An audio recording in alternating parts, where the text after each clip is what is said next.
Hello friends, welcome to sheet Tamil channel. இன்றைக்கி நம்ம பார்க்க போகிறது என்னென்னு பார்த்தீங்கன்னா சேனைக்கிழங்கு வறுவல். டேஸ்டியான இந்த சேனைக்கிழங்கு வறுவல் ரசம் சாதம், சாம்பார் சாதம் அப்படின்னு எல்லாத்துக்கூடையும் ரொம்பவே சூப்பராக இருக்கும். குழந்தைங்க ரொம்பவே விரும்பி சாப்பிடுவாங்க இந்த சேனைக்கிழங்கு வறுவலை. வாங்க இதை எப்படி செய்யலான்னு பார்க்கலாம்.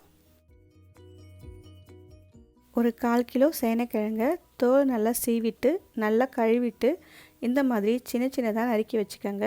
இப்போ இதில் தேவையான அளவு தண்ணி சேர்த்துக்கோங்க. ஒரு 1/2 ஸ்பூன் உப்பு சேர்த்துக்கோங்க. கொஞ்சமாக மஞ்சத்தூள் சேர்த்துக்கலாம். இப்போ இந்த சேனைக்கிழங்கு ஒரு 3/4 பதம் வேகிற வரைக்கும் நாம் இதை வேக வச்சு எடுத்துக்கலாம்.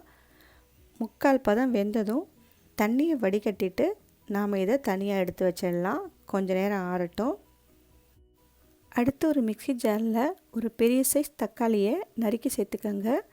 அதே மாதிரி ஒரு பெரிய சைஸ் வெங்காயத்தை நறுக்கி சேர்த்துக்கோங்க. இப்போ இதில் ஒரு 4 பல் பூண்டு சேர்த்துக்கோங்க. மிளகாய்த்தூள் ஒரு 1/2 ஸ்பூன் சேர்த்துக்கோங்க. காரம் உங்களுக்கு ஏற்ற மாதிரி கூட குறைய சேர்த்துக்கலாம். இப்போ இது எல்லாத்தையும் சேர்த்து ரொம்ப நைஸாக அரைக்காமல் லேசாக கொரன்னு இருக்கிற மாதிரி அரைச்சி எடுத்துகிட்டு வந்துடுங்க. அடுத்து இன்னொரு பேனில் 2 டேபிள் ஸ்பூன் எண்ணெய் சேர்த்துக்கோங்க. இப்போ இந்த எண்ணெயில் நாம் வேக வச்ச சேனைக்கிழங்கை சேர்த்துக்கலாம்.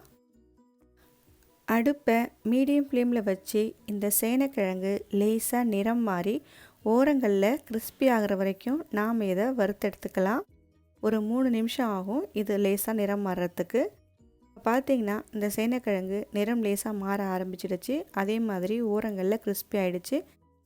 இப்போ இந்த சேனைக்கிழங்கு மட்டும் எண்ணெயை வடிகட்டிட்டு தனியாக எடுத்துடலாம். இப்போ அதே பேனில் மீதி இருக்கிற எண்ணெயிலேயே நம்ம செய்ய ஆரம்பிக்கலாம். ஒரு பட்டை 2 கிராம்பு சேர்த்துக்கோங்க. தேவைப்பட்டால் 2 ஸ்பூன் எண்ணெய் கூட சேர்த்துக்கோங்க. இப்போ இதில் ஒரு 1/2 ஸ்பூன் சோம்பு போட்டு தாளிச்சிக்கோங்க. சோம்பு லேசாக புரிஞ்சதும் நாம் அரைச்சி வச்ச தக்காளி வெங்காய பேஸ்ட்டை சேர்த்துக்கோங்க. கொஞ்சமாக கருவேப்பிலை சேர்த்துக்கலாம்.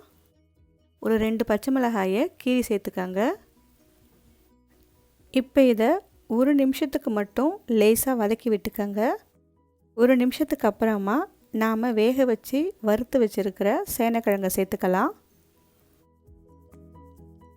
கரம் மசாலா ஒரு 1/4 ஸ்பூன் சேர்த்துக்கோங்க.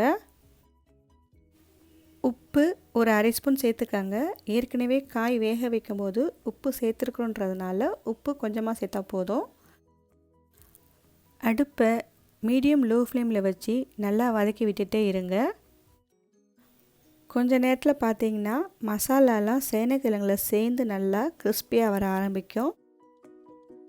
சேனைக்கிழங்கும் மசாலாவும் நல்லா சேர்ந்து நல்லா கிறிஸ்பியாக செவந்து வர வரைக்கும் நாம் இதை வதக்கி விட்டுக்கலாம். இப்போ பார்த்தீங்கன்னா ஓரளவுக்கு நல்லா கிறிஸ்பி ஆகிடுச்சு. தேவைப்பட்டால் இன்னும் கூட நல்லா மொறுமொறுன்னு கூட நாம் இதை வறுத்து எடுத்துக்கலாம். அவ்வளவுதான், சேனைக்கிழங்கு வறுவல் சூப்பராக ரெடி பண்ணிட்டோம். இதை நீங்கள் வீட்டில் ஒரு முறை ட்ரை பண்ணி பார்த்துட்டு எப்படி இருக்குன்னு சொல்லுங்கள். தேங்க்ஸ் ஃபார் வாட்சிங்.